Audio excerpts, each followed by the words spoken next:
जी अच्छा, आगाज कर देते हैं फिर हम। औज़ुबिल्लाहि मिनश्शैतानिर्रजीम, बिस्मिल्लाहिर्रहमानिर्रहीम। My dear participants, honorable civil judges and magistrates from across Pakistan, Azad Jammu Kashmir, GB, on behalf of Federal Judicial Academy, I welcome you all to this very important webinar once again. कल हमारे कुछ issues हो रहे थे, I hope के ठीक हो गए। साउंड के कुछ लोगों ने हमें कंप्लेन की और मगर और कुछ कैपेसिटी इश्यूज थे, वो बाद में रिजॉल्व हो गए थे। इंशाल्लाह उम्मीद करते हैं कि वो हमारे अब नहीं होंगे। हमने इसको ठीक करने की कोशिश की। आसिम हफीज साहब has been a great facilitator और उन्होंने उसको ट्रबल शूट किया। और मेरे से थोड़ी सी कल गलती ये हुई कि मुझे I was busy in something, and जब वो बात हुई आज की तारीख की तो मुझे थोड़ा सा मुगालता लगा, एंड आई थॉट के आज 26 तारीख होगी, तो I was a bit confuse yesterday. तो उसके लिए भी मैं माजरत खा हूँ अपने तमाम नाजरीन और सामाईन से। और आज के जो हमारा सेशन है वो बहुत अहम है, क्योंकि इसमें again we have 3 very important areas to cover, and we have a very important resource person as always who's very competent, mashallah, and that is none other than Mr. Suhail Nasir, a very competent, eminent leading judicial officer from Punjab, district and sessions जज हैं और EGI के भी DG हैं। दो responsibilities इन्होंने संभाली हुई हैं और बड़े ही इनमाक से दोनों अपनी उनको संभालते हैं रिस्पॉन्सिबिलिटीज़ को। और साथ में इस वेबिनार के भी जो है 4 दिन से 4 दिन का था और आज चौथा दिन है, उसमें इन्होंने इतने इम्पोर्टेंट इश्यूज़ को कवर किया।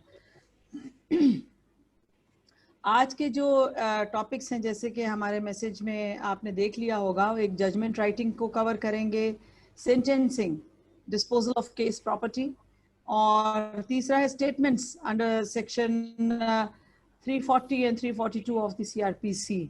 Now these are very important 3 topics, and we will request Mr. Suhail Nasir कि वो जिसे कहते हैं ना कि दरिया को कूजे में बंद करने की कोशिश करेंगे, और ये बड़े ही खूबसूरती से चीदा पॉइंट्स जो होते हैं उनको ये करेंगे। और फिर इनकी सबसे ज़्यादा जो मैं वो मशकूर होती हूँ कि ये फिर अपनी प्रेजेंटेशन भी शेयर करते हैं, और फिर जो सवालात के जवाबात होते हैं, अगर टाइम ना हो पॉसिटी ऑफ टाइम की वजह से, ये उसके जवाबात को भी इकट्ठा करके तो ये या तो जवाबन इन राइटिंग जमा कर देते हैं या फिर वीडियो बना के हम उसको अपने वेबसाइट पे लॉन्च कर देते हैं।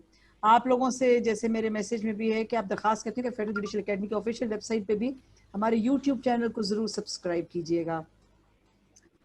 तो now I would not want to waste more time, because I would hate our very respectable, honorable resource person to wait further, और उनसे दरख्वास्त करूँगी कि वो अपने आज के जो सेमिनार है इस पे आगाज़ करें और बिस्मिल्लाह करें। जनाब सुहेल नासिर साहब, बिस्मिल्लाह कीजिए।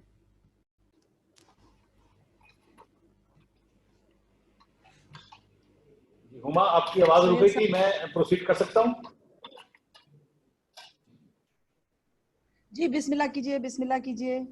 Okay, thank you very much, and again welcome all respectable जजेस फ्रॉम अक्रॉस द कंट्री। और दोबारा मुझे सुनने का हौसला करना पड़ेगा आपको।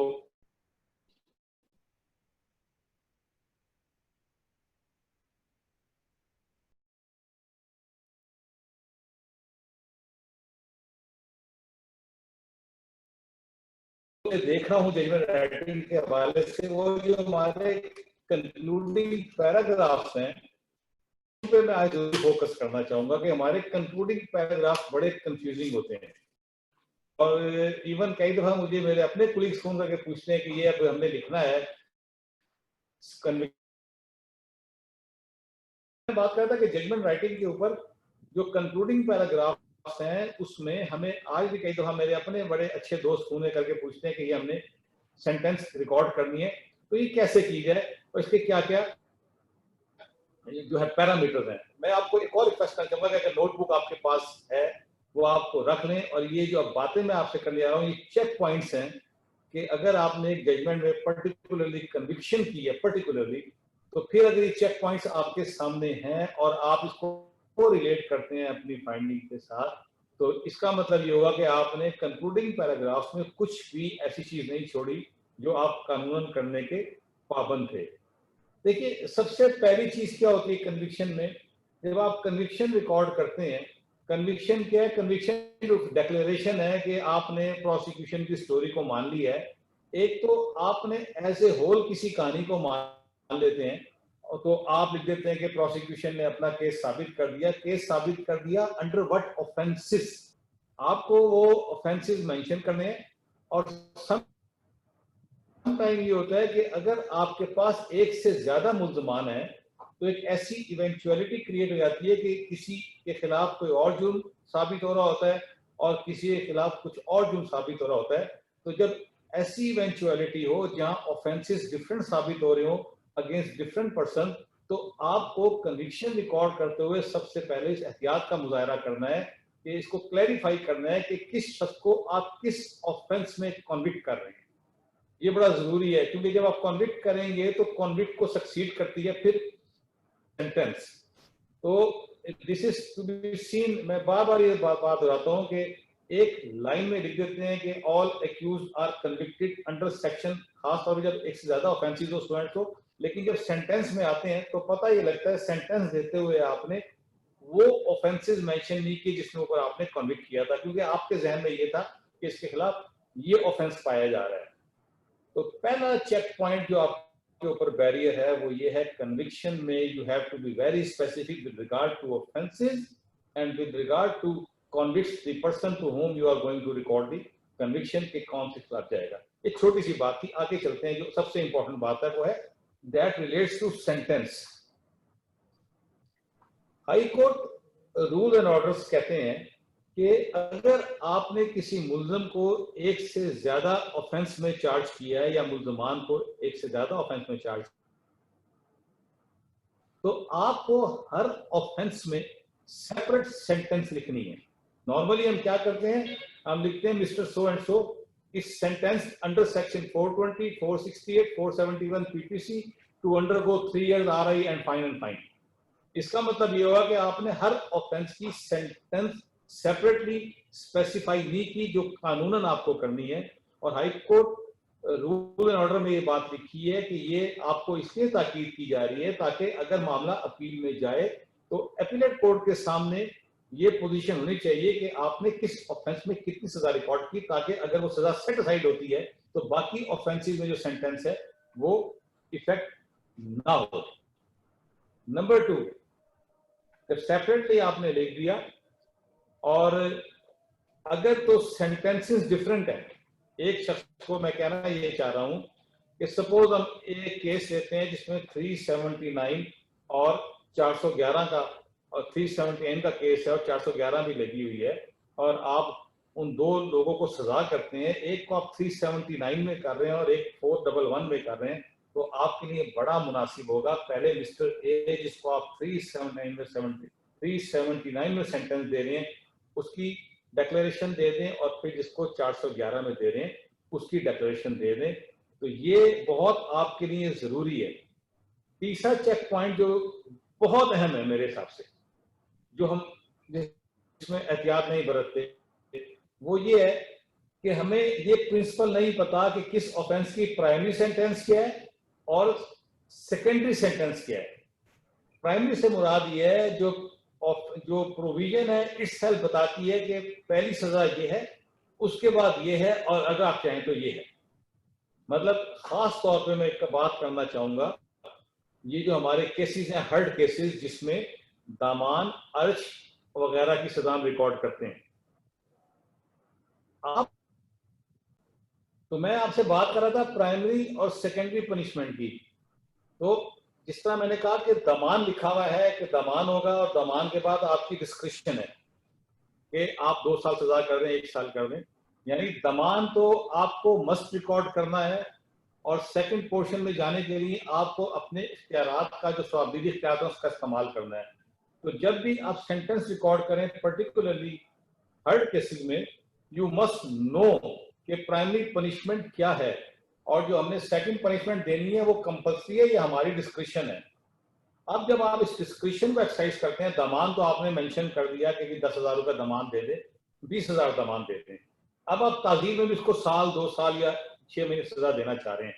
तो जब आप डिस्क्रिप्शनरी पावर पे आएंगे ताज़ीर के लिए, तो फिर वहां पे आप रीजन लिखेंगे कि क्यों आपको ये जरूरत महसूस हुई कि दमान के साथ साथ आप इसको ताज़ीर की भी सजा दे रहे हैं। It's up to you and it depends case to cases. इसी तरह अर्श की सूरत हाल देख लें, अर्श भी बेशुमार आपके ऑफेंसेस में प्राइमरी सेंटेंस के जिम्मे में आती है, यानी आप उसको क्रॉस नहीं कर सकते, आप स्ट्रेट अवे ताज़ीर पे नहीं जा सकते। चेक पॉइंट नंबर 4 जो इससे भी शायद बहुत ज्यादा अहमियत कामिल है, वो है quantum of sentence. Quantum of sentence याद रखिए बड़ा यूनिवर्सल प्रिंसिपल है, जिसको आप सेंटेंसिंग पॉलिसी, नॉट इन ए वे जो हम ये करते हैं मंशियात में, कि सेंटेंसिंग पॉलिसी क्या होनी चाहिए दुनिया में। अगर आप स्टडी करें तो बाकायदा जजेस के लिए एक बेंचेस वो बने हुए हैं, रिसर्च ऑफिसेज बने हुए हैं, एक डिपार्टमेंट बने हुए हैं जो बाकायदा रिसर्च करके जजेस को इस चीज की ट्रेनिंग देते हैं कि आपने सेंटेंस की डिटर्मिनेशन कैसे करनी है। मैं आपको बताऊं कि ये जो है कि कन्विक्शन और सेंटेंस एक दूसरे का मर्जर है, this is incorrect. Conviction simple एक डिक्लेरेशन है और सेंटेंस पे जब आते हैं तो ये आपकी बड़ी इंपॉर्टेंट चीज बन जाती है। मैं आपको सिर्फ एक छोटी सी मिसाल दूंगा कि ये एक जज Supreme Court of America Columbia के जज थे, उन्होंने बड़ी खूबसूरत बात की थी, ये सामने मेरे पढ़ी है। उन्होंने कहा you have many options when you sentence but there is no alternative that any good. I guess you could call it a जजेस डायलेमा। फिर एक यूएस डिस्ट्रिक्ट कोर्ट के जज ने बड़ी खूबसूरत बात लिखी, the toughest part of this job is sentencing. I have lost all kinds of sleep over sentences. I find it dreadful. और एक लास्ट जो बड़ी खूबसूरत बात लिखी गई कि सेंटेंस की जो क्वांटम है वो क्या है, उन्होंने लिखा है कि hundreds of American judges who sit in criminal cases, who sit on criminal cases, were polled as to what was the most tiring fact of the job. The vast majority would almost certainly answer sentencing. कि हमें दिक्कत सबसे बड़ी ये पेश आई, हमने बंदे को कन्विक्शन तो दे दी, हमारे सामने सवाल उठा कि इसको सजा क्या होनी चाहिए। कानून में आप देखिए लफ्ज लिखा होता है ना, may extend to 7 years, may extend to 3 years। ये क्या है कि कानून आपको ये कह रहा है कि आप इसको 1 दिन भी सजा दे दें, और कानून ये कह रहा है आप इसको अपर लिमिट पे ले जाके 5 साल की सजा दे दे, 3 साल भी दे दे। तो क्या कानून ने आपको फ्री लाइसेंस दे दिया? नो। अब जब कानून ने गुंजाइश रखी, कानून ने गुंजाइश इसलिए रखी कि आपको ये केस टू केस सेटल करना है कि अब जब मैं इसको सजा देने जा रहा हूं तो मेरे जहन में वो कौन सी चीजें हैं जो सामने होनी चाहिए।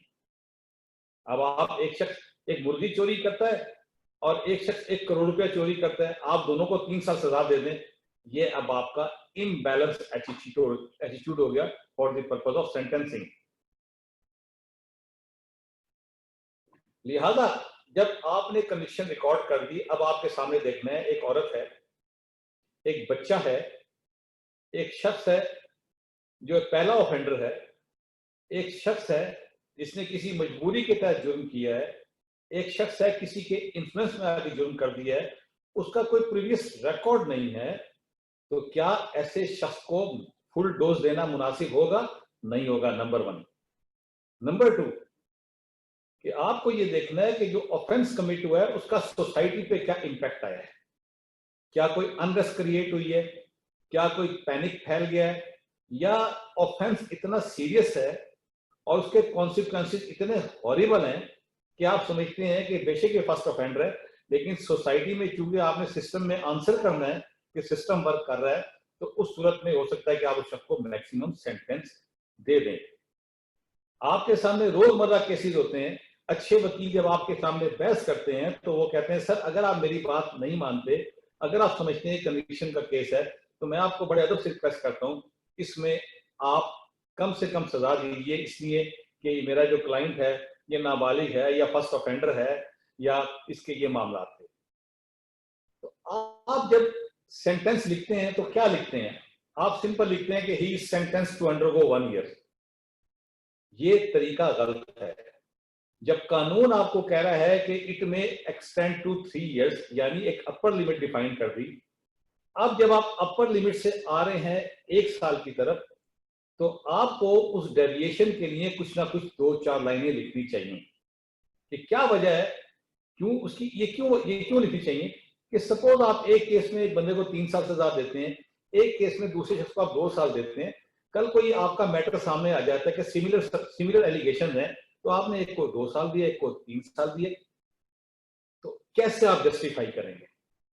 उसका बेस्ट तरीका यही है कि अगर आपने ऑर्डर में लिख दिया है कि आल्दो इसने ये ऑफेंस कमिट किया है, लेकिन ये वजूहात है मेरे सामने, जिसकी वजूहात की बुनियाद पर मैं समझता हूं कि इसको ज्यादा सजा की जरूरत नहीं है, इसको 1 साल की सजा काफी होगी, 6 महीने की सजा काफी होगी, तो for that purpose you are bound to record the reasons, और रीजंस करके आप डिस्कशन करेंगे। और मैं इसको किस तरह कंक्लूड करता हूं बहुत आराम से कि देखिए आपके सामने एक केस है 13-20-65 का, मिसाल ले लें आप, और एलिगेशन एक है और 2 मुल्जमान है 2 डिफरेंट केसेस के अंदर, दोनों से पिस्टल निकली है 30 बोर की। एक को आप कन्विक्शन रिकॉर्ड करके यहां तक करते हैं कि प्रोबेशन कर देते हैं, या आप उसको कहते हैं चलो 15 दिन की सजा कर देते हैं, 20 दिन की, महीने की, अगर जो कानून ने बताई आपको। उसके साथ ही दूसरा शख्स है, उसके पास भी एलिगेशन यही है, लेकिन आप उसको कहते हैं नहीं मैं इसको 3 साल सजा दूंगा। अब ये जो डिस्पैरिटी आ गई, ये क्यों आई? वो इसलिए आई कि जिसको आपने प्रोबेशन किया वो फर्स्ट ऑफेंडर था, वो नाबालिग था, स्टूडेंट था, उसका कैरियर इन्वॉल्व था, तो आपने कहा कि नहीं इसको सोसाइटी में वापस आने का मौका मिलना चाहिए, इसकी रिहैबिलिटेशन के चांसेस हैं, ये सोसाइटी में आके सर्व कर सकता है, ये दोबारा अगर इसको जेल भेजेंगे और सजा देंगे तो हो सकता है कि ये सोसाइटी के लिए अनरेस्ट का एलिमेंट बन जाए। तो आप कहते हैं लिहाजा मैं इसको फर्स्ट ऑफेंडर मौका देके प्रोबेशन करता हूं, लेकिन उस दूसरे शख्स को जिसके खिलाफ सेम एलिगेशन था आप 3 साल क्यों दे रहे हैं? पता ये लगा कि इससे पहले भी इसके खिलाफ 4 मुकदमात बने और ये चारों में सजा हुआ। यानी पहली बात आपके लिए ज्यादा सजा देने की कि हैबिचुअल ऑफेंडर है, इसको पहली दफा मौका दिया गया, दूसरी दफा दिया गया, बार बार दिया गया, इसने बजाय अपने आप को अमेंड करने के इसने ऑफेंस को रिपीट किया। तो क्योंकि इसने ऑफेंस को रिपीट किया तो ऐसा शख्स सोसाइटी के लिए एक अनरेस्ट का एलिमेंट बनता है और ये पैनिक क्रिएट कर सकता है, और ये क्रिमिनल बन चुका है, ये आगे और कोई ऑफेंस कमिट कर सकता है, तो आप कहते हैं मैं इसको 3 साल सजा देता हूं। तो in fact this is the sentencing policy. Quantum of sentence is the most crucial stage for a जज, फॉर ए मैजिस्ट्रेट, जिसको हम बिल्कुल नहीं देखते। इवन हमारी सुप्रीम कोर्ट्स बड़े वाज़े तौर पे कह चुकी है, the question of sentence demand utmost care dealing with the life and liberties of accused person। utmost care, क्योंकि आप एक शख्स को जेल भेज रहे हैं, उसकी लाइफ लिबर्टी का क्वेश्चन है।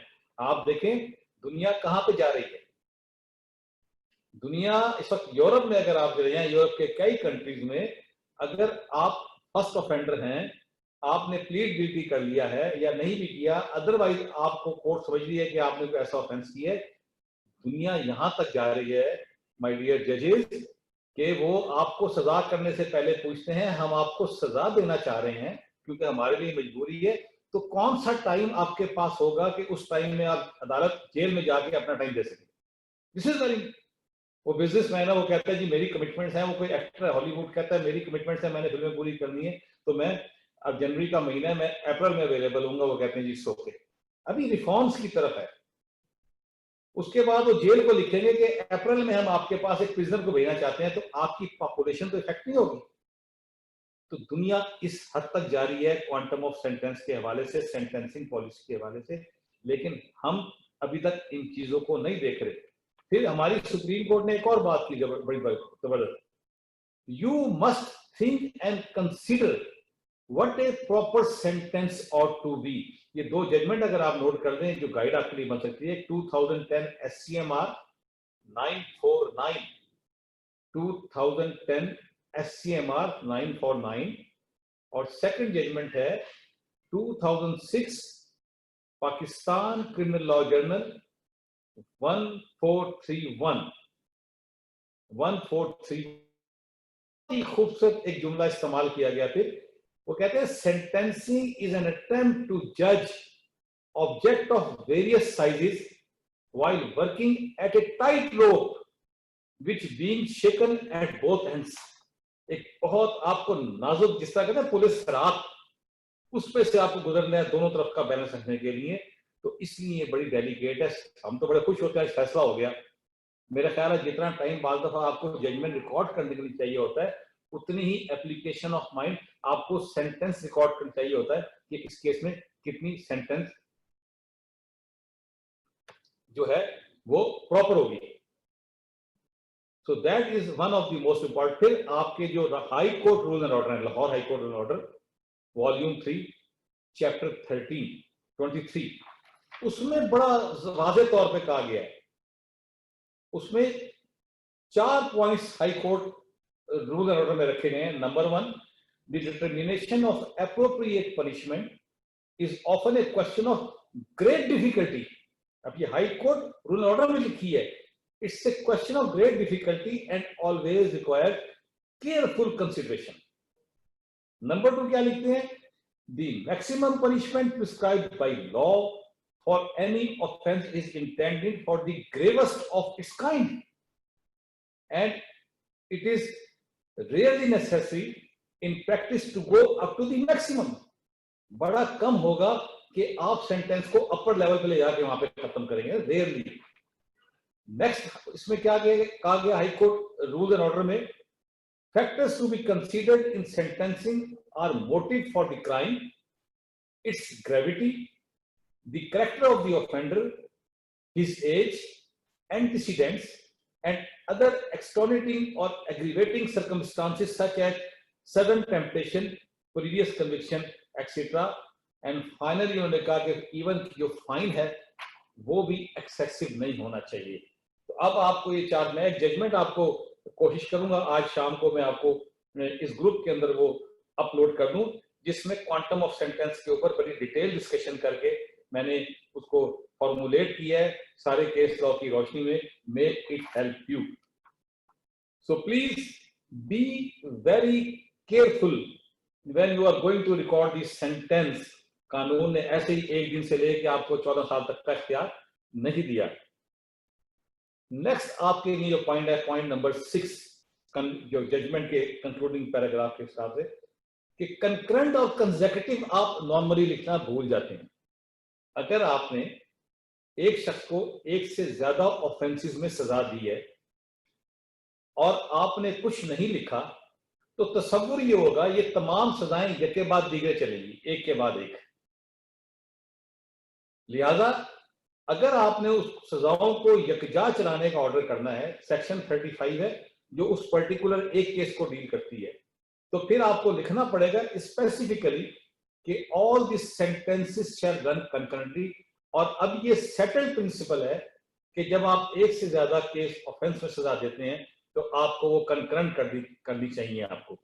This is a settled principle. Now हमें बहुत कम शायद इक्का दुक्का केस मिले पाकिस्तान की तारीख में जहां पे किसी शख्स को कंसेक्यूटिव सेंटेंस दी गई होगी, जिसमें एक मुझे केस याद है आसिफ अली जरदारी का, जब रावलपिंडी में वो केस था, मुझे पुराना केस है, जिसमें उसको सजाएं दी गई मुख्तलिफ ऑफेंसेस में और कंसेक्यूटिव का ऑर्डर किया गया। That I remember only 1 case, बाकी मेरे ध्यान में नहीं है। तो आपको ये लाजमी पता हो कि आपके ना लिखने से ये सारी सजाएं कंसेक्यूटिव हो गई। आपने एक ऑफेंस में 3 साल दी, दूसरे में 3 साल दी, वो बेचारा पहले एक 3 साल मुकम्मल करेगा फिर दूसरे 3 साल मुकम्मल करेगा, ऐसा नहीं है। अच्छा, आपको बतौर मैजिस्ट्रेट कंसेक्यूटिव की पावर है, वैसे भी कंसेक्यूटिव की पावर है, लेकिन एक रिस्ट्रिक्शन है आपके ऊपर। अगर आप समझते हैं कि आप उसको कंसेक्टिव करना चाहते हैं तो याद रखिएगा सेक्शन 35 ये कहता है, तो कंसेक्टिव में आप जब सजा देंगे तो वो सजा जो आपकी नॉर्मल पावर है सजा देने की, वो सजा एग्रीगेट होके डबल ऑफ द पावर से एक्सीड नहीं करनी चाहिए। यानी आपकी पावर है 3 साल सजा देने की, आप कंसेक्टिव करना चाह रहे हैं तो कंसेक्टिव आप इतना ही करेंगे कि 6 साल तक आप जा सकते हैं, उससे ऊपर नहीं जा सकते। You must remember it. पहली बात तो मैं बता रहा हूं आपको, कंकरेंट ही होनी चाहिए, there should be no question of consecutive, but even if you find, you must know कि कंसेक्टिव के बावजूद मेरे पे क्या पाबंदी लगाई गई है, मैं उससे आगे जा सकता हूं कि नहीं जा सकता। अब इसके साथ ही एक और चीज इससे जुड़ी हुई, वो है concurrent and consecutive when the accused is already convict in some other case, और वो है सेक्शन 397 सीआरपीसी। यानी कंसेक्टिव और कंकरेंट को 2 प्रोविजन डील कर रही हैं आपकी, एक सेक्शन 35, एक सेक्शन 397। सेक्शन 35 आपका जो है वो उसी एफआईआर के अंदर अगर एक से ज्यादा ऑफेंस लगे हैं सिंगल ट्रायल में, उसमें कंसेक्टिव और कंकरेंट की बात करता है। लेकिन सेक्शन 397 ये कहता है कि मैंने आज एक मुलजिम को सजा दी, मुझे ये पता लगा कि ये मुलजिम ऑलरेडी किसी और केस में भी सजा काट रहा है, तो मुझे अदालत ने सीआरपीसी ने इख्तियार दिया कि अब 397 सीआरपीसी के तहत अगर मैं चाहूं तो ये ऑर्डर कर सकता हूं कि इस केस की सजा जो मैंने आज दी है और जो पहले केस की सजा काट रहा है, ये सारी एक साथ चलेगी 390। और अगर आप नहीं लिखते तो फिर वही पोजीशन बन जाएगी, वो पहले वो वाली सजा पूरी करेगा और वो सजा पूरी करने के बाद कि जो सजा आपने अब दी है उसके मुकम्मल होने के बाद वो स्टार्ट होगी। दोस्त कई दफा ये बात करते हैं कि 397 में हम मतलब ये जो है उसमें सिमिलैरिटी ऑफ ऑफेंसेस की बात होनी चाहिए या सिमिलैरिटी ऑफ सेंटेंसेस की बात होनी चाहिए। नो, 397 को अगर आप पढ़ें उसमें कोई जजमेंट, वैसे कुछ फॉर एंड अगेंस्ट हैं, कुछ जजमेंट्स के अंदर ये कहा गया है कि अगर उसने उसी किस्म का ऑफेंस किया फिर तो आप 397 का बेनिफिट देंगे, अदरवाइज नहीं देंगे। लेकिन 397 के अंदर ऐसी कोई बात नहीं लिखी, वहां सिंपल लिखा है कि अगर वो पहले किसी केस में सजा काट रहा है तो मौजूदा केस में जज के पास इख्तियार है वो ऑर्डर कर दे कि वो तमाम सजाएं इकट्ठी चलेंगी। तो ये सेक्शन 35 और 397 सीआरपीसी आपके जहन में सेंटेंसेस के वक्त होने चाहिए। नेक्स्ट आपका चेक पॉइंट क्या है? सेंटेंस, पहली बात तो ये आपने फाइन करना है कि नहीं करना है। कई जगह और फाइन होता है, कई जगह एंड फाइन होता है। अगर एंड फाइन है तो आपको फाइन लाजमी रिकॉर्ड करना है, अगर और फाइन है तो फिर आप स्किप कर सकते हैं। तो जब भी आप सजा रिकॉर्ड करें, हमारे उस्ताद ने कहा था आपने उस प्रोविजन को 1000 दफा भी पढ़ा हो, लेकिन when you are going to decide the case, you are going to record the conviction and sentence, एक दफा एहतियातन फिर पढ़ लो उसको। ये छोटी छोटी बातें आपके ध्यान रख सकती हैं। अब आपने फाइन कर दिया, high court rules and orders में ये कहा गया fine should not be excessive. अब फाइन में भी वही आपकी क्वांटम वाला प्रिंसिपल आ गया। आप मजिस्ट्रेट फर्स्ट क्लास, आपकी लिमिट गार्बन 45,000 है, तो इसका मतलब ये नहीं कि आप हर केस में 45,000 कर दें, ये वही क्वांटम का प्रिंसिपल आएगा कि अगर आपने ऊपर बेसिक इम्प्रिजनमेंट कम की है तो फाइन भी उस हिसाब से आप कम करें। अब अगला क्वेश्चन है कि फाइन की सजा इन payment of default of in default of payment of fine what should be the sentence. वो मैं उसमें डिटेल में नहीं जाऊंगा, सेक्शन 35 ने कह दिया है जो लॉन्गेस्ट टर्म आप अवॉर्ड कर सकते हो उसका 1/4 हो सकता है। तो ये इन default of payment of fine सजा होती है, ये इनफैक्ट सजा नहीं है। आज आपको नया पॉइंट दे रहा हूं मैं आपको, it is not A conviction, it is not a sentence. वो जजमेंट अगर आप कोई मुझे सवाल डाल देगा तो मैं शाम को दे भी दूंगा। ये क्वेश्चन 1974 में रेज हुआ हाई कोर्ट के सामने। उन्होंने कहा कि ये अदम अदायगी जुर्माने पे जो जज ये कहता है, मजिस्ट्रेट कहता है कितने टाइम के लिए जाएगा, ये सब्सटेंसिव सेंटेंस का पार्ट नहीं है। इनफैक्ट ये सजा है इस बात की कि मैंने तुम्हें कहा तुमने फाइन अदा करना है, लेकिन तुमने मेरे उस हुक्म की वायलेशन कर दी, लिहाजा ये उस वायलेशन की सेंटेंस नहीं है, उसका पीरियड है जो आपको पनिशमेंट के तौर पे दे दिया गया. It is not a part of basic punishment. तो in default of payment of fine आप जरूर लिखेंगे. अपर लिमिट पे जाने की जरूरत नहीं है. यहां भी क्वांटम ऑफ सेंटेंस का प्रिंसिपल मेंटेन रहेगा. अगर आपने बेसिक इम्प्रिजनमेंट में और फाइन में रियायत की है तो इन डिफॉल्ट वाले में भी आपको उसी रेशो से अपनी डिस्क्रिप्शन यूज करनी पड़ेगी. नेक्स्ट जो चेक पॉइंट है बहुत ही इंपॉर्टेंट है, वो है केस प्रॉपर्टी का. आजकल एक बड़ा आसान तरीका हमने पकड़ा हुआ है ब्रदर, माय रिस्पेक्टेड जजेस. केस फैसला कर दिया और एंड में लिख दिया कि the case property shall be dealt in accordance with law. नहीं, इन अकॉर्डेंस विद लॉ तो आपने डिसाइड करनी है, अब कोई और डील नहीं कर सकता है. जब आपके पास माल मुकदमा पेश हो गया किसी में, तो फिर सेक्शन 518 सीआरपीसी के तहत आप पाबंद हैं कि जब आप केस को फाइनली डिसाइड करने जाएंगे आपको वाज़े तौर पे एक अहकाम जारी करने कि इस माल मुकदमे का क्या होगा. अब माल मुकदमे की डिस्पोजल के लिए 4-5 पोजीशंस बड़ी इंपॉर्टेंट हैं, जो जिसमें कुछ हमें पता है और कुछ शायद हमें उसका नोटिस नहीं है. पहली तो बड़ी सिंपल सी बात है, कॉन्फिस्केशन. कॉन्फिस्केशन किस चीज की होती है? जनरली कॉन्फिस्केशन जनरली उस चीज की होती है जिसके अगेंस्ट ऑफेंस कमिट हुआ हो, जो एक ऑफेंस कॉन्स्टिट्यूट कर रही हो.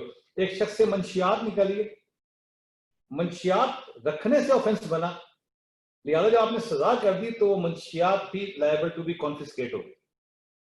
असला निकल आया, असला रखने से जुर्म बना, कॉन्फिस्केट हो गई. तो आपको एक कॉन्फिस्केशन का ऑर्डर करना है, नंबर 1. नंबर 2, हम कई दोस्त डिस्ट्रक्शन का confiscated and shall be distracted का ऑर्डर कर देते हैं. डिस्ट्रक्शन के ऑर्डर की पावर आपके पास सिर्फ एक्सेप्शनल केसेस में है. यानी पीपीसी के अंदर कुछ ऑफेंसेस हैं, जिस तरह एब्नॉक्शियस मटेरियल है, बुक्स हैं, वहां पे लिखा हुआ है कि अदालत जब सजा करेगी तो इन जो ये बुक्स है या एब्नॉक्शियस मटेरियल है, अदालत इनकी डिस्ट्रक्शन का ऑर्डर पास करेगी.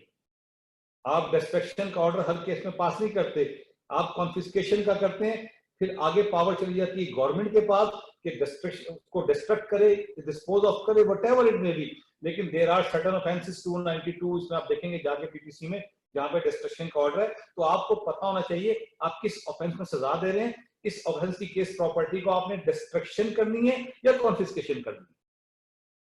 नंबर 3, केस प्रॉपर्टी अब आपने suppose it is not liable to be confiscated और डिस्ट्रक्टेड. अब ये किसी के पास जानी है, मुल्जम के पास जानी है, मुद्दई के पास जानी है, या किसी थर्ड पार्टी के पास जानी है, तो यू मस्ट राइट कि ये केस प्रॉपर्टी अगर ऑलरेडी सुपुर्दार के पास है, आप समझते हैं उसके पास आनी चाहिए, then you will clearly write कि ये सुपुर्दार के पास आएगी और वो अपनी डिस्चार्ज हो गया. अगर मुद्दई के पास, जिसके पास भी जानी है. लेकिन यहाँ पे एक आपको एक एहतियाती नुक्ता जरूर बता दूं कि जो वैसे तो सुपुर्दारी में बेसिक प्रिंसिपल है, आप करते हैं सुपुर्दारी और डिस्पोजल फाइनल दो डिफरेंट चीजें हैं. सुपुर्दारी का मतलब ये प्रॉपर्टी अभी आपको रिक्वायर्ड है फैसला होने तक, और डिस्पोजल फाइनल का मतलब ये मुकदमा डिसाइड हो गया, अब आपको रिक्वायर्ड नहीं रहा, उसको फाइनली ऑर्डर पास कर रहे हैं. लेकिन देर आर भी केसेस जो बड़े समटाइम कंटेस्टेड होते हैं, या देर आर भी केसेस जहां आप समझते हैं कि मामला भी अपील में जाके हो सकता है मेरी फाइंडिंग रिवर्स हो जाए, मेरी फाइंडिंग ऑल्टर हो जाए. तो ऐसी केसेस में जो आप डिस्पोज ऑफ करते हैं केस प्रॉपर्टी को, तो आप जिस शख्स को देंगे उससे आप श्योरिटी बॉन्ड ले सकते हैं. और ये श्योरिटी बॉन्ड क्या होता है? श्योरिटी बॉन्ड ये होता है कि अगर कोर्ट ऑफ अपील में जाके ये ऑर्डर रिवर्स या मॉडिफाई हो गया तो मैं उस ऑर्डर के मुताबिक एक्ट अपॉन करूंगा. नंबर 4, जो नेक्स्ट स्टेशन है कि केस प्रॉपर्टी को इंटैक्ट रखना, इसको जाया नहीं करना. वो क्या होता है? आपने 4 मुल्जमान का ट्रायल किया, 2 इश्तहारी हैं, टोटल 6 में से आपने 4 के बारे में जो फैसला करना था कर दिया, और आपने लिखा कि अभी बाकी 2 मुल्जमान का चूंकि पकड़े जाने हैं, ट्रायल होना है. तो ऐसी सिचुएशन में जब आप इन 4 मुल्जमान का फैसला करते हैं तो आप लिखते हैं file is consigned to record room, file and case property shall remain intact till the arrest of absconders and their trial in accordance with law. यानी अब इस सूरत हाल में आपने केस प्रॉपर्टी को फाइनली डिस्पोज ऑफ नहीं करना, क्योंकि अब ये दोबारा पेश होनी है, दीगर मुलजमान का ट्रायल होगा, क्योंकि ये केस प्रॉपर्टी रेलिवेंट है मुकदमे के हवाले से। तो 4 सिचुएशंस हैं जो आपको केस प्रॉपर्टी को डिस्पोज ऑफ करते हैं। तो काइंडली मैं आपको इस फोरम के थ्रू बड़े अदब से फिर कहना चाहूंगा कि ये जो तरीकाकार है कि जी केस प्रॉपर्टी शैल बी डेड इन अकॉर्डेंस विद लॉ, ये कुछ चीजें गलत चल रही हैं बाय प्रैक्टिस। मेरे सीनियर्स ने मुझे बता दिया, मैंने फॉलो करना शुरू कर दिया। अभी मैं बैठा था, एक जज साहब का फोन आ गया कि जी निगरानी में 249A के खिलाफ आई है निगरानी, तो मैं बरी कर सकता हूँ कि नहीं? मैंने कहा कर सकते हैं जी। कुछ दोस्त कहते हैं नहीं आप ऑब्जर्वेशन दे सकते हैं, मैंने कहा नहीं आपको सारी पावर है।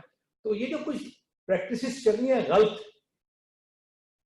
हमने उन प्रैक्टिसेस को ठीक करना है, उनको हमने लॉ के फ्रेम में लेके आना है, हमने उसको आंखें बंद करके फॉलो नहीं करना।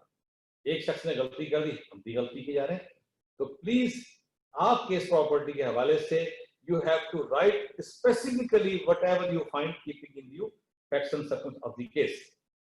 Then the point number 7 with reference to recording of concluding paragraph, copy देखें सेक्शन 371 CRPC का कहता है कि जब आप किसी शख्स को सजा देंगे तो उसको कॉपी देंगे। हमारे कई मजिस्ट्रेट साहिबान ये काम करते हैं, लेकिन बेशुमार को हमने देखा है कि नहीं कर पाते। आपको अपनी जजमेंट के अंदर ये बात लिखनी चाहिए कि copy of this judgment shall be supplied to convict free of cost. वैसे तो वो प्रोविजन कहती है कि आप जब जजमेंट अनाउंस करेंगे उस टाइम कॉपी देंगे, लेकिन उसी प्रोविजन में आगे लिखा है कि आप सप्लाई करेंगे विदाउट डिले। इसका मतलब ये है कि आपके पास अभी गुंजाइश है, सम टाइम आपने करेक्शन करनी है, नहीं लिख पाए, तो डिले का मतलब ये नहीं है कि इनऑर्डिनेट। डिले का मतलब है कि आज आपने फाइनल कर दिया, सुबह आपका एलमत वो कॉपी जेल भिजवा देगा, which shall be deemed to be supplied to convict at the time of pronouncement of judgment. ये बड़ा जरूरी है। Last is very important also, जो पीछे भी व्हाट्सएप पे कुछ क्वेश्चन चलते रहे। देखिए हम ये समझते हैं कि जजमेंट एक दफा लिख दी गई तो वो ऑल्टर नहीं हो सकती, बिल्कुल नहीं हो सकती। लेकिन सेक्शन 369 कहता है हो सकती है to the extent of clerical error. ये कोई इतनी बड़ी बात नहीं है, शायद आम सी बात है, लेकिन मैं आपको बता रहा हूं कि वो एरर दुरुस्त कैसे करना है। एरर हो सकता है आज आपके सामने ना आए, कल आपके सामने आ जाए, परसों आपके सामने आ जाए। क्लरिकल एरर, एरर या omission, error is the most important word. तो आप बजाय ये नहीं करेंगे कि उस लाइन में पेन से दुरुस्त की कर दे।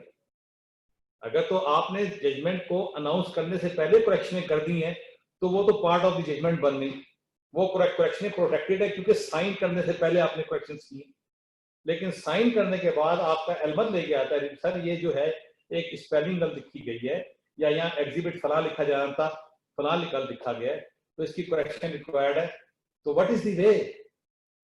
इसका बड़ा सिंपल है, उस जजमेंट को उठाएंगे आप, उसी के एंड में जाके जहां आप उसको क्लोज किया था उसके नीचे आप नोट लिखेंगे कि आज ये फाइल मेरे पास एलमत ने पेश की है, रीडर ने पेश की है, ये पॉइंट आउट किए, लिहाजा लाइन नंबर फला में जो फला लफ्ज है उसको ये पढ़ा जाएगा, लाइन नंबर फला में जो फला लफ्ज है वो नहीं पढ़ा जाएगा।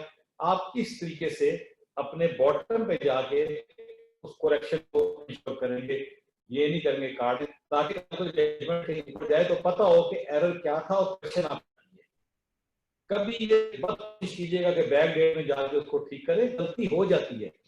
इसलिए कानून ने आपको कहा है कि गलती आप दुरुस्त भी कर सकते हैं, ठीक है। तो एरर और जो है इनको ठीक करने के लिए आप जो तरीकाकार है ये होना चाहिए जो मैंने आपको बताया था। एंड फाइनली वो मैंने आपको एक्सकॉन्डर की बात कर दी कि अगर आपका कोई एक्यूज एक्सकॉन्डर है तो उसका ट्रायल जब आप मिसल कंजाइन करेंगे तो कंजाइन करके ये वाजे कर देंगे ये मिसल इंटैक्ट, क्योंकि हर लाइफ टाइम होता है रिकॉर्ड रूम के अंदर, उसके बाद वो जाया कर दी जाती है रूल्स के तहत, जो हम नहीं करते नॉर्मली। तो इंटैक्ट का मतलब ये है कि अब उसके जो टाइम पीरियड है वो एग्जाम्प्ट हो गया जब तक इश्तारी मुल्ज़िम पकड़ा नहीं जाता। So this was with regard to my presentation on the question of recording of judgment with regard to concluding paragraphs. आपके जो क्वेश्चन आ रहे हैं उसको हम देख लेंगे बाद में। हम अब स्विच ओवर करते हैं नेक्स्ट टॉपिक की तरफ, वो है जी आपका 342 एंड 340 और इसके दरमियान डिफरेंस। देखिए आप अगर आज पहले भी आपने पढ़ी होगी, लेकिन मैं आज आपको रिक्वेस्ट करूंगा कि अगर वक्त मिले तो सेक्शन 342 को दोबारा पढ़ लीजिएगा। उसकी सबसे जो खूबसूरती है, जो हम उसको इग्नोर करते हैं और इस्तेमाल भी कर सकते हैं कई जगह, वो ये कि कोर्ट की पावर है एक्यूज को किसी भी स्टेज पे एग्जामिन करने की, किसी भी स्टेज पे, लेकिन उसी के अंदर लिखा है preferably accused has to be examined after the prosecution evidence is complete। Preferably ये, लेकिन पावर ये आप किसी भी स्टेज पे एग्जामिन कर सकते हैं। अब ये यहीं से लेके चलूंगा मैं आपको। हम में से कितने दोस्तों ने मुल्जम को प्रोसिक्यूशन एविडेंस से पहले कभी एग्जामिन किया होगा? आई डोंट फाइंड कि कभी ऐसा हुआ होगा। अब सवाल आपका शायद जहनों में ये हो कि इसको एट एनी स्टेज से क्या मुराद है और ये कैसे अप्लाई कर सकते हैं। देखिए सम टाइम क्या होता है, आपके पास एक केस चल रहा होता है, सम टाइम कुछ ऐसे फैक्ट्स आते हैं जो डायरेक्टली रिलेट कर रहे होते हैं एक्यूज को, और जिसको वही अकाउंट फॉर कर सकता है, जवाब दे सकता है। सपोज मैं डिस्ट्रिक्ट एंड सेशन जज बैठा हूं, एएनएफ कोर्ट में मेरी पोस्टिंग है यहाँ पे इस वक्त, ठीक है। इन्वेस्टिगेशन में मेरे खिलाफ ये एविडेंस कलेक्ट की गई है, हाई कोर्ट का नोटिफिकेशन दिया गया, फला चीजें ली गई, ठीक है। एक किसी का बयान लिखा गया कि जी हाँ जी इनकी पोस्टिंग फला डेट को ही थी। अब ट्रायल मेरे पास आ गया। अब मुझे वो प्रोसिक्यूशन ने ये साबित करने के लिए कि मैं जज एएनएफ हूं, वो 2 गवाह बुलाना चाहती है, ठीक है। अब यहाँ पे ट्रायल कोर्ट अगर सिंपल एट एनी स्टेज की प्रोविजन इस्तेमाल करे और एक क्वेश्चन पुट कर दे, अब यहाँ पे एग्जामिन करे सफर को, और सिंपल क्या इट इज इन एविडेंस कि आप फला डेट को जज एएनएफ पोस्टेड थे, मैं कहता हूँ यस।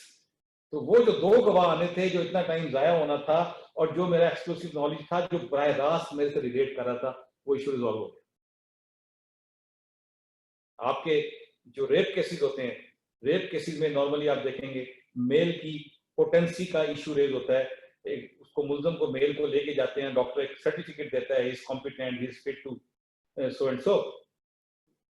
अब उसमें क्या होता है, केस में जब डॉक्टर को बुलाना है, डॉक्टर ने आगे ये बात साबित करनी है मैंने एग्जामिन किया और ये पोटेंट है।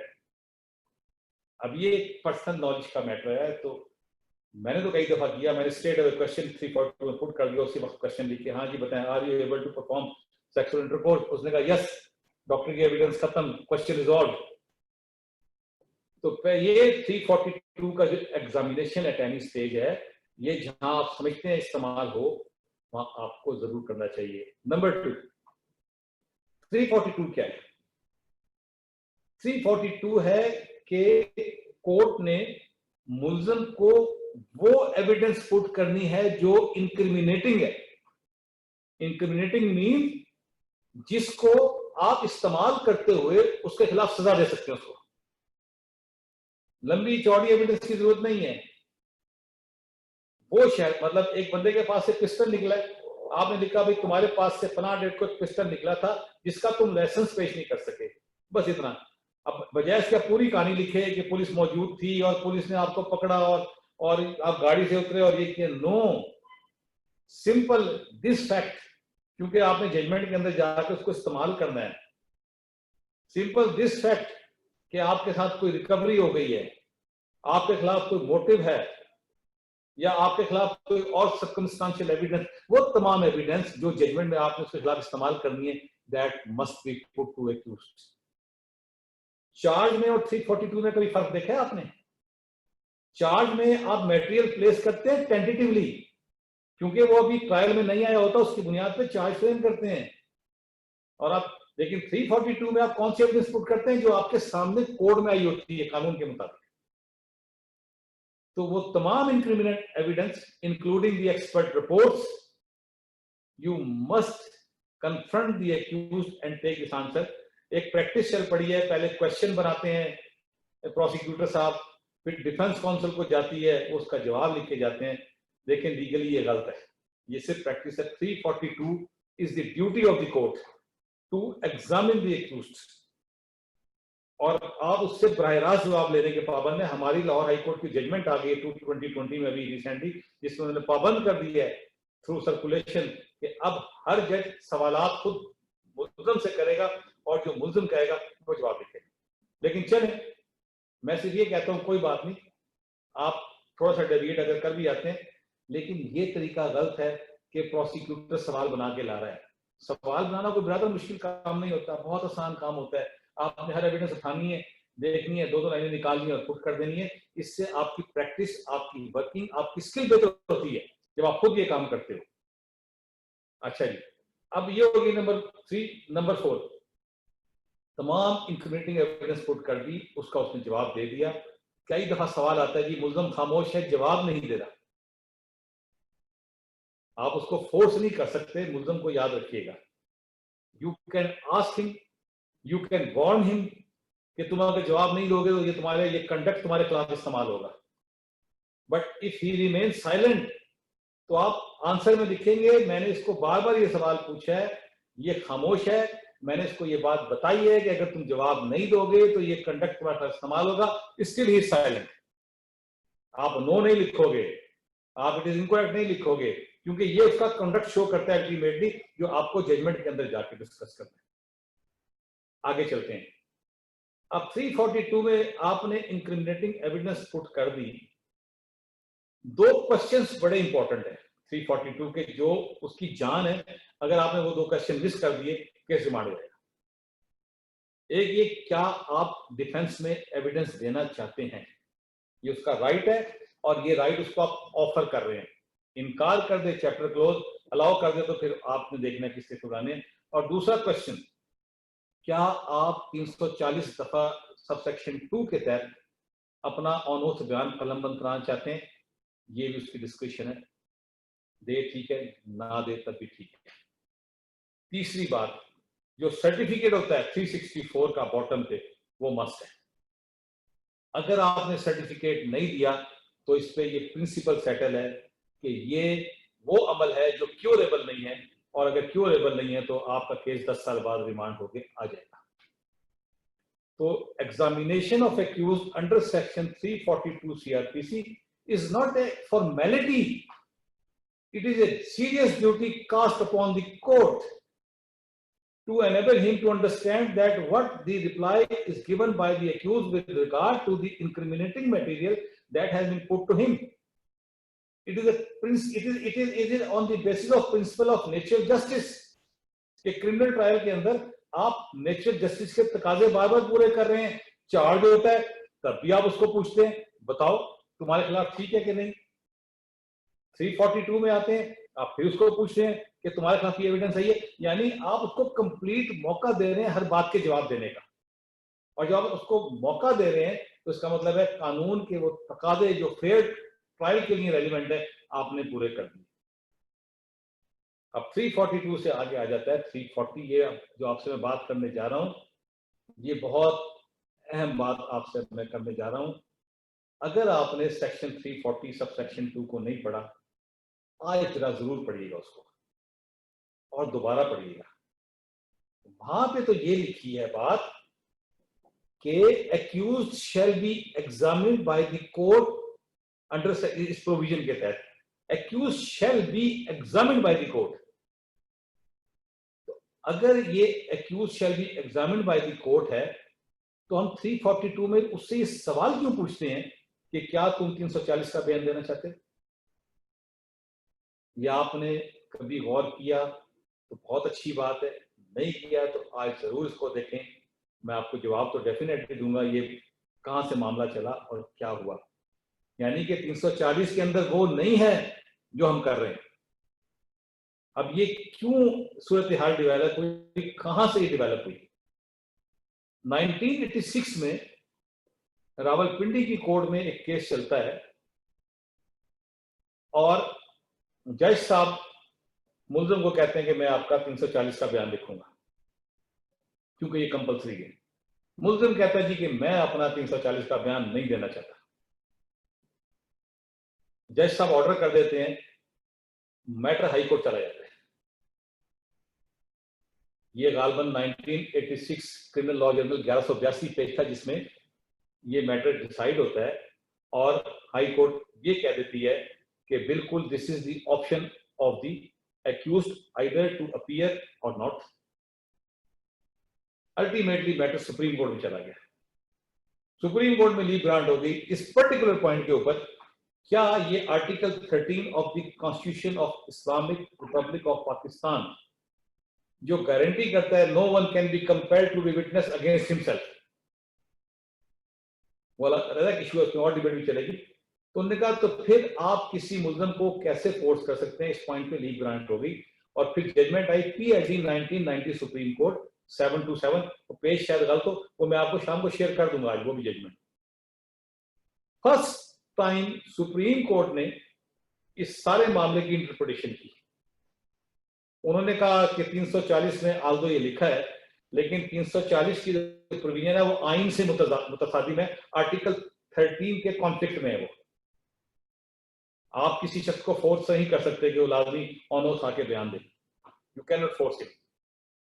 देयरफॉर सुप्रीम कोर्ट ने अल्फाज क्या लिखे, देयरफॉर उन्होंने कहा कि आइंदा 340 सबसेक्शन 2 को ऐसे पढ़ा जाएगा, मैं दोहरा रहा हूं, 340 सबसेक्शन 2 को ऐसे पढ़ा जाएगा कि मुल्ज़िम को पूछा जाएगा क्या वो ये ऑप्शन एक्सरसाइज करना चाहता है, अगर करना चाहता है तो यस, अगर नहीं करना चाहता नो, उसको कोर्ट कंपेल नहीं करती। तो 340 की प्रोविजन अगर आज हम पढ़ते हैं और आज हम सवालात पुट करते हैं तो वो सुप्रीम कोर्ट की उस जजमेंट की रोशनी में पढ़ते हैं, यानी हमारे ज़हन में 340 के साथ सुप्रीम कोर्ट की जजमेंट होनी चाहिए जिन्होंने कहा इस प्रोविजन को इस तरह नहीं इस तरह पढ़ना। तो ये कई दफा आपको सवाल कन्फ्रंट हो सकता है, हमें भी कई दफा हुआ और ये हम खुद एक दफा परेशान हो गए। हम भी आपकी तरह शुरू में सीख रहे हैं, अभी तक सीख रहे हैं अल्हम्दुलिल्लाह, ठीक है। तो चीजें सामने आती हैं, लेकिन चीजें सामने आने के बाद हमें उसके आंसर्स को तलाश करना चाहिए, बिकॉज वी आर जजेस और हर शख्स हमसे एक्सपेक्ट करता है कि ये चीजें हमारे इल्म में है। So I conclude with reference to 340 subsection 2 कि ये जो लैंग्वेज वहां इस्तेमाल की गई है इसको आपने PID 1990 सुप्रीम कोर्ट के साथ मिला के पढ़ेंगे तो तब पता लगेगा कि 342 में आप ये क्वेश्चन उसकी रोशनी में पुट करते हैं और एक्यूज चाहे तो जवाब दे चाहे ना दे।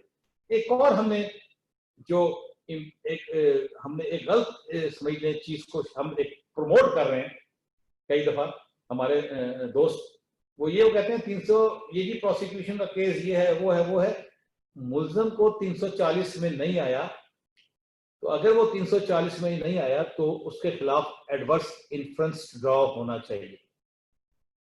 नो, सुप्रीम कोर्ट ने इस बात को भी आंसर किया उसी जजमेंट के अंदर। उन्होंने कहा क्योंकि प्रोसिक्यूशन ने अपना केस साबित करना है और एक्यूज की वीकनेस के ऊपर एक प्रोसिक्यूशन को सपोर्ट नहीं कर सकती, तो मुल्ज़िम का विटनेस बॉक्स में आना या ना आना उसकी बुनियाद पे कोई एडवर्स प्रिजम्पशन ड्रॉ नहीं हो सकती और आपको सिर्फ प्रोसिक्यूशन को केस को देखना है। तो it was with regard to 342 and 340। मैंने कोशिश की है चीजों को तेजी से लेके चलूं, जो क्वेश्चन रह जाते हैं। तो now I will request Asim कि अगर आप मुझे क्वेश्चंस जो मैं कोशिश करता हूं, अभी टाइम है हमारे पास, मैं आंसर कर सकूं। अगर 1 बाय 1 आप मुझे क्वेश्चन बाकी दोस्त सुन भी लेंगे, मैं आंसर भी कर दूंगा। सर मैं अभी बिल्कुल सर मैं बताता जाता हूँ। सबसे पहला क्वेश्चन है सर शीश खोसो साहब हैं लाड़काना में सिविल जज। जी जी, उनका क्वेश्चन है how quantum of sentence is determined. शीश साहब माशाल्लाह बड़े हमारे एक्टिव पार्टिसिपेंट हैं और रोज उनके क्वेश्चन और बड़े रेलिवेंट क्वेश्चन आते हैं उनके। देखिए ये तो मैं आपको पहले बता चुका हूँ, क्वांटम ऑफ सेंटेंस की डिटर्मिनेशन का मैं पहले आपको बता चुका हूँ। फर्स्ट ऑफेंडर है, एज है, सेक्स मतलब उसकी क्या है, वो जेंडर क्या है, सोसाइटी इफेक्ट क्या है, ग्रेविटी ऑफ ऑफेंस क्या है, ठीक है। ये सारी चीजें मिला के आपको तय करना है। ये ऑलरेडी मैं सारी बातें कर चुका हूँ। Next question please. इन्हीं का सेकंड क्वेश्चन है judgment can be altered under section 369 only when there is a clerical error, is there any limitation for it. नहीं जी, बिल्कुल कोई लिमिटेशन नहीं है, इसका मैंने जवाब दे दिया है। लेकिन एक इंपॉर्टेंट बात का शायद मैं जिक्र करना भूल गया, आज आपके लिए बहुत जरूरी है वो बात, और बहुत ही जरूरी बात है। कई दफा हमें टेलीफोन आता है किसी दोस्त का कि सर हम जजमेंट को लिखवा के टाइप करके अब हम बाहर आए हैं, जब अनाउंस करने लगे हैं तो मुल्ज़िम गायब हो गए। तो क्या हम मुल्ज़म की एब्सेंस में जजमेंट अनाउंस कर सकते हैं? जवाब है हाँ और जवाब है ना, दोनों। अब यहाँ पे देखें, आज आपको मैं बहुत बड़ी टिप की बात बताने लगा हूँ और मैं अमूमन बताता हूँ, और ये मेरी बड़ी रिक्वेस्ट है कि आप कभी भी इसमें आपको डिफीट नहीं होगी, क्योंकि कई दफा आप बहस सुनने के बाद लॉयर भी आपका माइंड पढ़ लेते हैं, मुल्जमान भी क्लेवर होते हैं, अंदाजा लगा लेते हैं। एक हमारे यहाँ तरीका चल पड़ा है, बहस समाज शुद्ध, बराए मजीद बहस फलां तारीख को पेश हो। अब उस डेट पे आपने इनफेक्ट फैसला करना होता है। अब बराए मजीद बहस आप इसमें लिखते हैं कि सेशन जज साहब को मुतमईन कर सके मैंने आज फैसला क्यों नहीं किया, हालांकि आप बहस में चुप होते हैं। या बराए पेश किए जाने कानूनी हवाला जात, ये भी आप सेशन जज को, आप सिंपल सर कोई जरूरत नहीं है आपको। अब तो सुप्रीम कोर्ट भी कहती है 30 दिन के अंदर फैसला करने के पाबंद है बहस सुनने के बाद। मियां साहब की जजमेंट है 2016 की, इसमें कहा कि सेशन हमारे पार्ट पे 30 दिन का टाइम है कि आप बहस सुनने के बाद you can take it up to 30 days. ठीक, आप सिंपल लिखें बहस समाज शुद्ध, बराए हुक्म फला तारीख को पेश हो। अब इसका फर्क क्या होगा? सेक्शन 369 सीआरपीसी ये कहती है कि ट्रायल कोर्ट की जजमेंट इस बुनियाद पे इनवैलिडेट नहीं होगी कि जिस दिन फैसला किया उस दिन मुल्जिम गैर हाजिर था, अगर वो डेट आपने नोटिफाई की है फॉर अनाउंसमेंट ऑफ जजमेंट की। आप पढ़े 368 369 को बड़े गौर से, यानी आपने बहस सुन ली, अब आपने अगली डेट नोटिफाई कर दी for announcement of judgment. Announcement of judgment कब होती है लीगली? कि आप जजमेंट लिखते हैं, जजमेंट साइन करते हैं और फिर अनाउंस करते हैं। अब आपने सारा कुछ लिख के लाया, आपको तो नहीं पता बाहर कौन है कि नहीं है। तो चूंकि ये जजमेंट आपकी नोटिफाइड डेट पे थी, आप जब बाहर आए मुल्जिम नहीं आया, कानून ने कहा कि आप जजमेंट बेफिक्र हो के चाहे सजा की हो चाहे बरी की हो पास करें। अगर सजा की जजमेंट है और आपने नोटिफाई की हुई है, आप जजमेंट पास कर देंगे। एक और आपको इसका टिप देता हूं, आपने सपोज आज बहस सुनी है, सुबह 11 बजे आपने बहस सुन ली है, आप 3 बजे फैसला करना चाहते हैं, आप सिंपल 2 लाइन लिखें, arguments have been heard to come up at 3 PM for announcement of judgment, और वहां पे 11 बजे का टाइम लिख दें। अब आपने 3 बजे का टाइम नोटिफाई कर दिया जजमेंट के लिए। अब आप 3 बजे जब आके दोबारा जजमेंट आते हैं और ये पोजीशन बन जाती है, यू आर प्रोटेक्टेड। अब इसकी फाइनल शक्ल क्या बनेगी? उसके बाद आप सजा का वारंट बनाएंगे, वारंट बना के मुताल्लिका एसपी उसको कवरिंग लेटर के साथ भेज देंगे कि इस शख्स को सजा हो चुकी है, लिहाजा इसको आप अरेस्ट करके इसको जेल भेजें।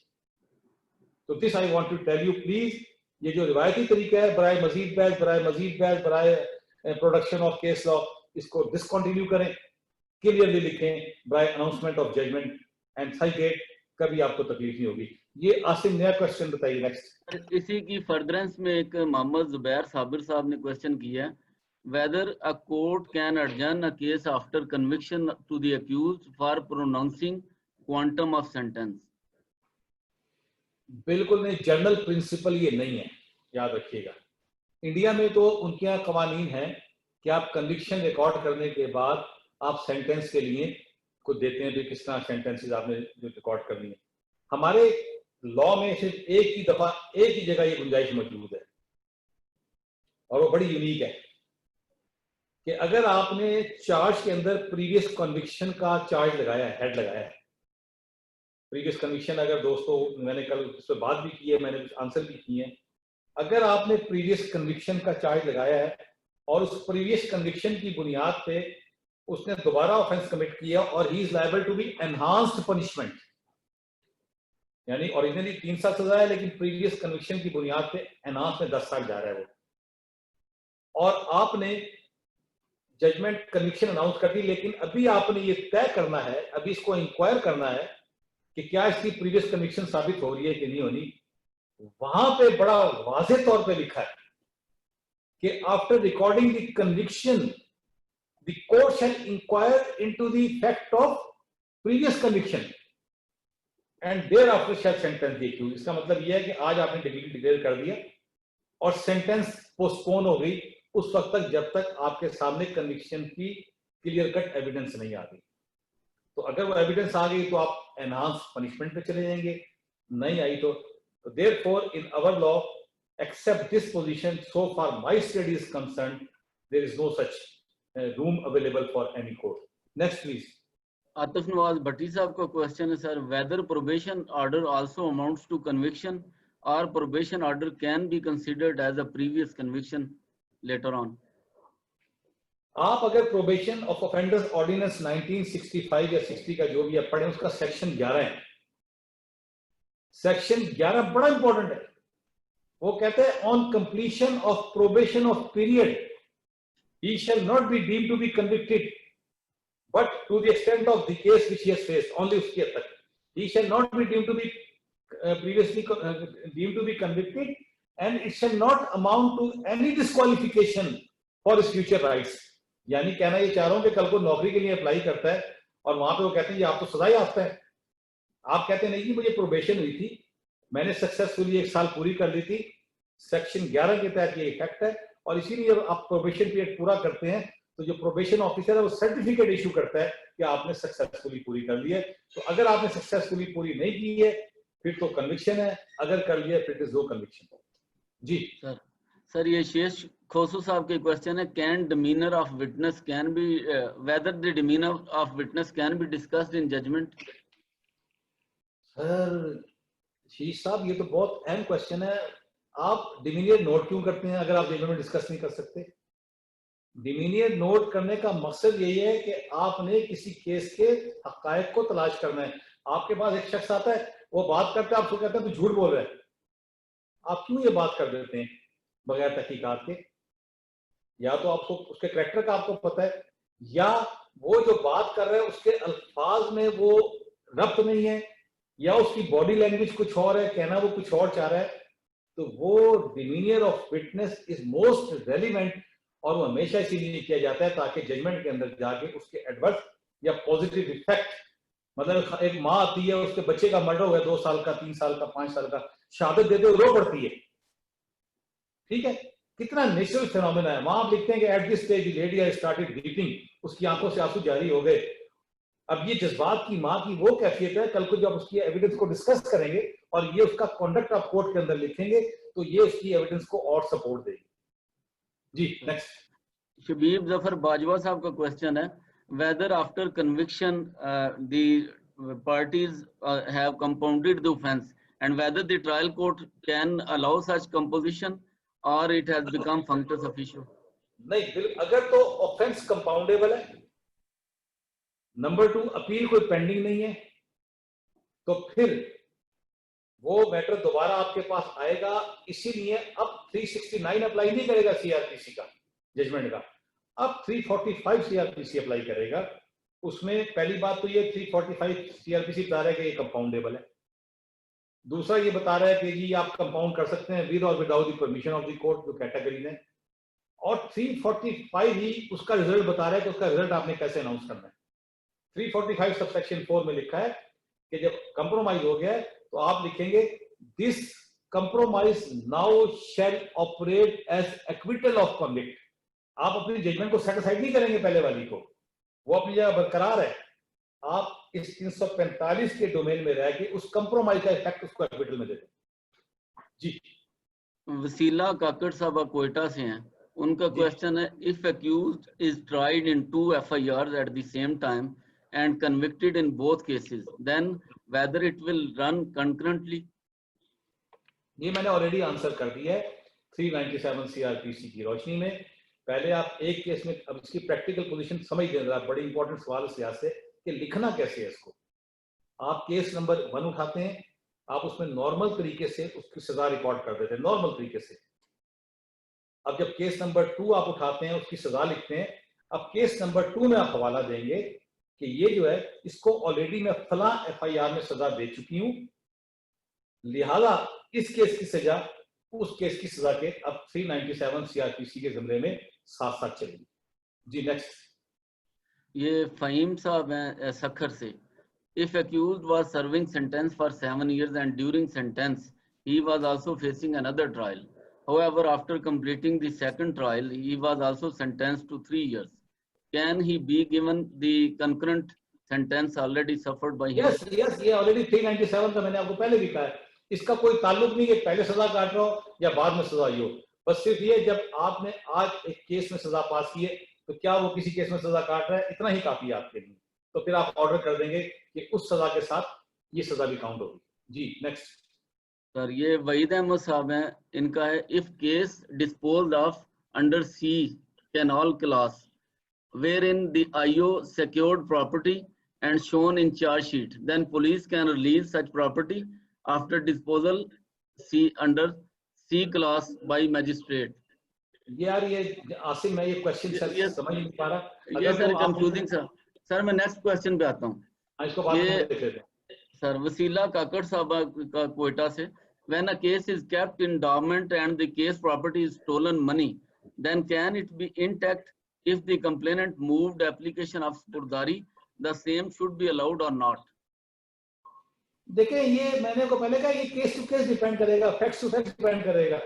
यहाँ बैठ के मैं आपको कोई वन लाइन डिक्लेरेशन नहीं दे सकता, पहले भी क्या है, ये आपको केस के हालात को वाकयात की रोशनी में देखना है कि आपने ऑर्डर क्या पास करना है। जी जुबैर साबर साहब का है, whether a court can examine an accused under section 342 twice?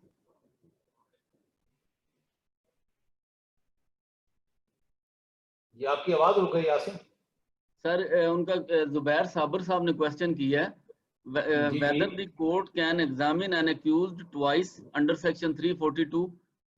Yes बिल्कुल हो सकता है। एक तो आपने सपोज 342 लिख लिया और केस आपका चला गया बहस के ऊपर, और उस दौरान आपको पता लगा कि कोई इनक्रिमिनेटिंग एविडेंस आप उसको पुट करना भूल गए, तो डेफिनेटली आप फिर आपको पावर है उसको आप री एग्जामिन कर सकते हैं। दूसरी पोजीशन 342 के बाद नई एविडेंस आ गई, तो पता लगा इस नई एविडेंस की बुनियाद पे नया इंक्रिमिनेटिंग मटेरियल आ गया, तो then you have to examine again under section 342 CrPC. 2 दफा भी हो सकता है, 3 दफा भी हो सकता है।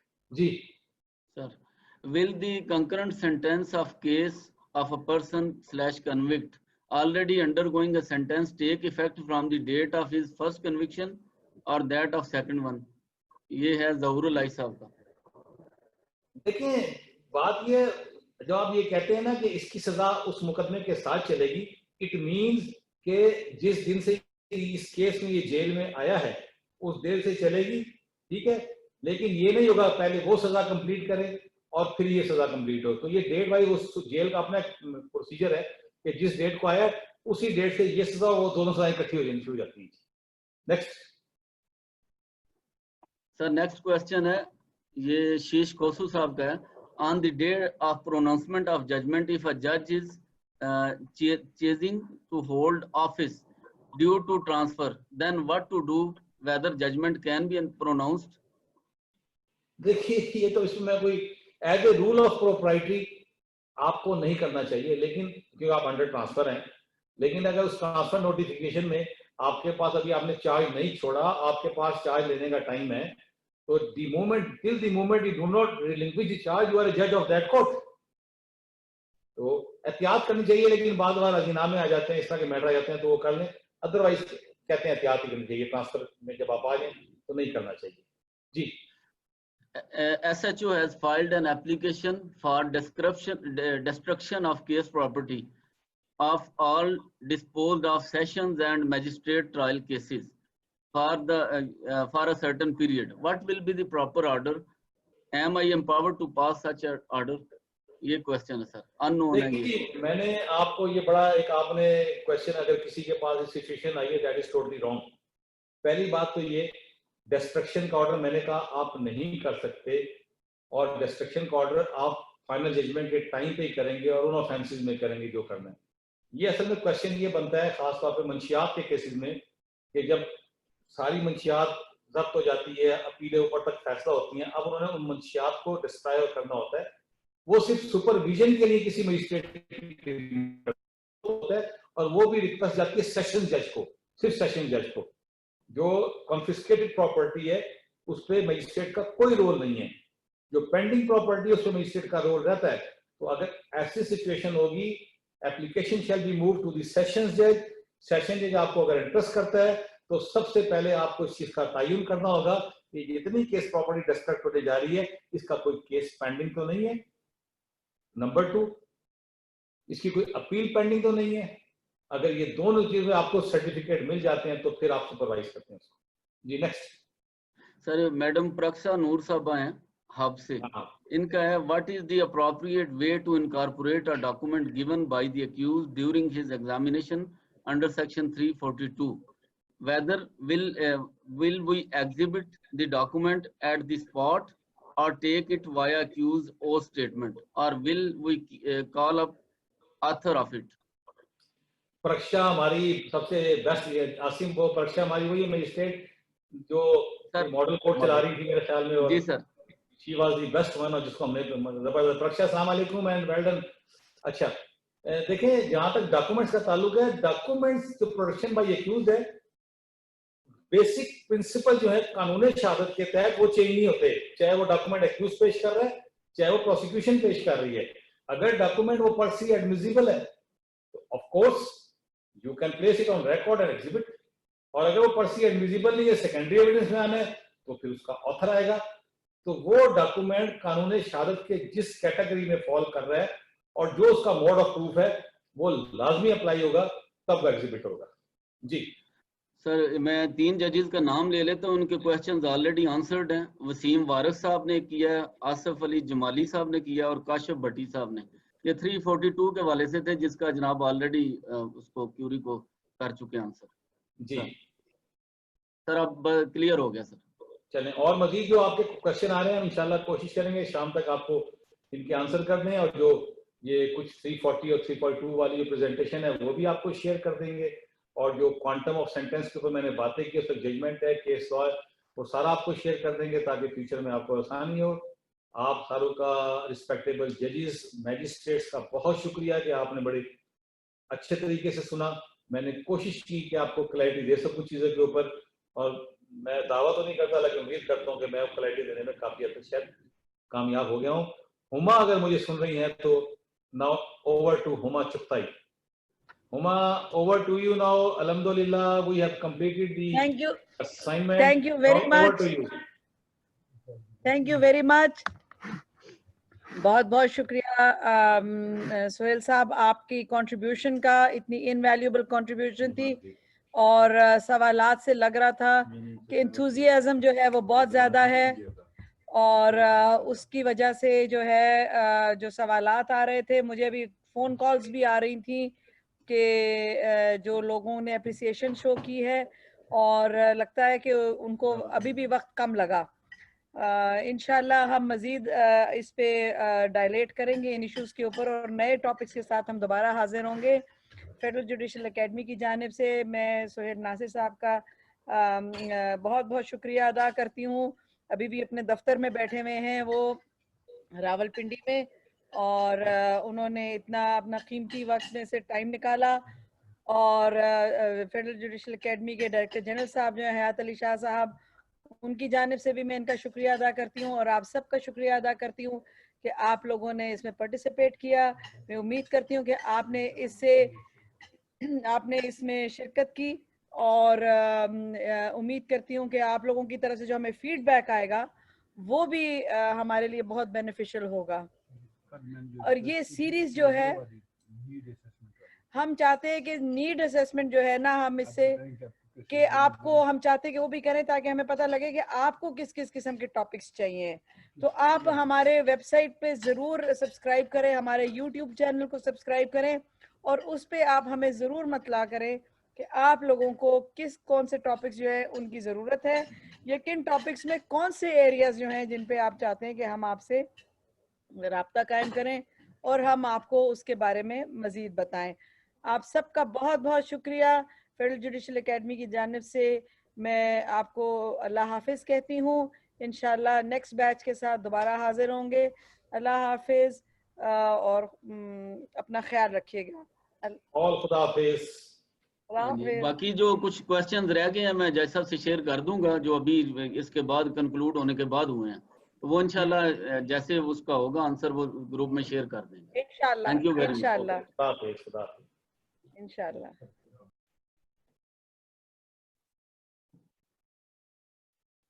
you.